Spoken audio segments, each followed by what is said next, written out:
If you want to get 99 parse, you need to kill XT on hard mode. If you are trying to parse doing normal mode, I'm sorry, but unfortunately you will never get the 99, as all hard modes rank higher than lower difficulties. So even if you pump hard and do gigachat DPS on normal mode, everyone on hard mode will rank above you even with lower DPS. There are no special parsing rules you need to keep in mind. Actually, there are no adjustments on XT Deconstructor, therefore every single damage and adds do count. Every 25% of its HP, XT will deactivate and expose its heart to damage for 30 seconds. The heart is weakened by the exposed heart debuff that increases damage taken, so you are actually doing double damage to the heart. This is why I'm usually popping my personal cooldowns like Treants and Starfall, and also hyperspeed accelerators together with trinkets on first lunar eclipse on the heart phase. If your guild is doing heroism on the heart, it might actually gonna help your parses, but heroism on heart isn't advised and is not a common strategy, as when you don't have the DPS to kill heart without heroism, you will most likely won't have the DPS to finish the boss before in-range timer. Since we are doing the hard mode, there's gonna be only one hard phase. As I've mentioned, the damage on ads count towards parses, so feel free to go nuts on the ads, but I'm not recommending focusing the ads with AoE except maybe Starfall or perhaps Hurricane on Omen of Clarity procs only, for multiple reasons. First, you can experience mana issues later on, since the fight is one of the longer ones, if you decide to Hurricane and especially not on Omen of Clarity procs. Second, keep in mind, it's all about keeping uptime on DPS and always be casting, so running around towards the back to try to Hurricane is most likely a DPS loss. Third, raid doesn't need to AoE them, just single target Boombot that should kill all scrapbots around it. Fourth, the ads are being killed so fast in our kills that the Boombot doesn't even come to my range before it's dead, so it's probably not even worth the Hurricane as you will get only few ticks of it anyway. So I'm usually just sticking to single target nuke and being prepared to switch to Boombot once it's in range. As we are doing hard mode, we will only have one ad phase with the heart before triggering the hard mode. The three type of ads, Scrapbot, Boombot and Pummeler, will no longer spawn from corners after the hard mode is activated. Instead, there will be a Lifespark ad spawning from the Searing Light debuff that will most likely be cleaved in melee range. Just make sure you are in range to it to Starfall, especially if you are using Glyph of Focus for some reason. We are starting on XT like on majority of bosses, pre-potting Potion of Wild Magic just before pull.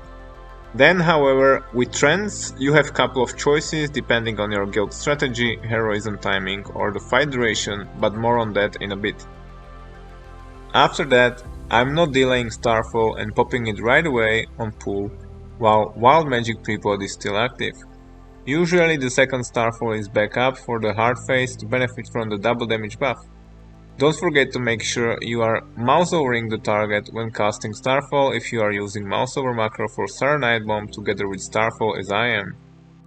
Cast Insect Swarm and Moonfire as well if you are spec'd for it. From here you just continue with normal eclipse rotation, meaning fairly soon you should expect to pop hyperspeed accelerators with your first lunar eclipse, as it should be back up together with Starfall for the hard phase to benefit from the double damage buff.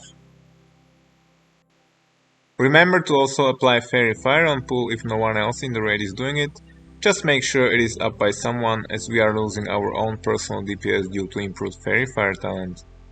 Also, as we want to minimize any unnecessary movements, make sure to keep moving on pull and use first few instant casts to position yourself to a spot you can maintain throughout the majority of the fight without any range or movement issues before proceeding with Eclipse rotation.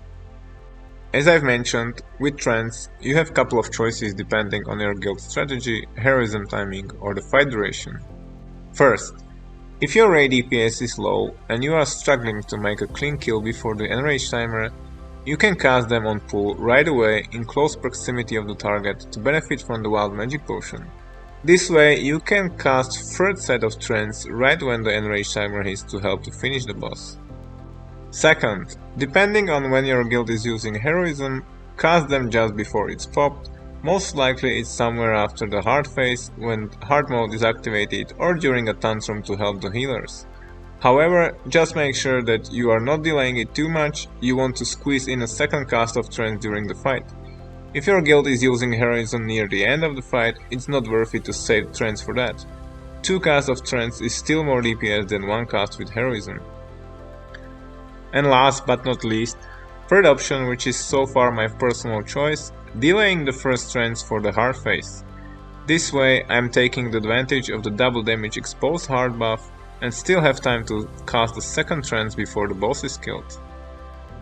None of these options, however, is crucial enough that the decision what to do with Treants alone will make or break your road to the 99 Parse. One of the mechanics that might hinder your 99 Parse are the debuffs of the bombs if the RNG is not on your side and you are chosen too many times and forced to move a lot. Just remember, always be casting, so if you get either Searing Light or Gravity Bomb and will be moving to designated position depending on your guild strategy, make sure to use those few global cooldowns while moving on instant casts. You can refresh your dots on XT while moving, use Starfall, Treants, Innovate or Starfire proc from the 4-piece tier 8 or cast Insect Swarm on Lifespark. That should help you get more 4-piece tier 8 bonus procs while on the move. If you are Engineer, use Rocket Boots for faster repositioning.